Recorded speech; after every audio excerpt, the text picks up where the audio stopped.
Here is Acts 10. This is a vision that Peter had about unclean animals. Starting at verse 12. In it were all kinds of animals and reptiles and birds and of the air.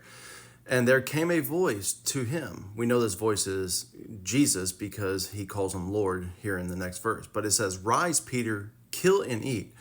Torah observers, since they want to follow the Mosaic law, will say this is not about food.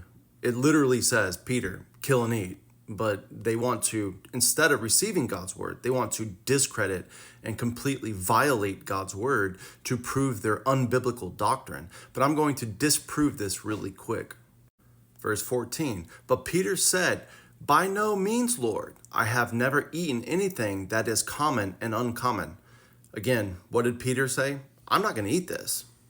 Eat what? Oh, that's right. The food that's in verse 13. And it says common and uncommon.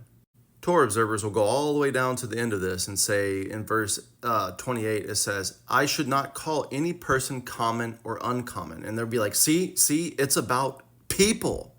Well, ask them this. What makes a person common or unclean? That's right.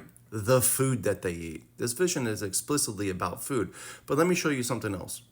Let's just pretend that the Torah observers are right and it is about people instead of food. God himself just tempted Peter to violate the Mosaic law. Well, this absolutely goes against God's character. God will not use evil to tempt people.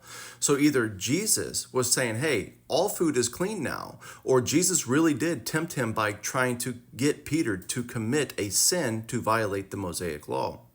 James 1:13, let no one say when he is tempted, I am being tempted by God, for God cannot be tempted with evil, and he himself tempt no one. So in this vision, the Lord tempted Peter to eat unclean animals. And Peter knew this because he said, I have never eaten any unclean animals. So don't make me do this. So it is about food. But they want you to believe that God's going to violate his character and say, no, God's going to tempt Peter to prove a point, even though his character cannot tempt us with evil. You see, it is about food.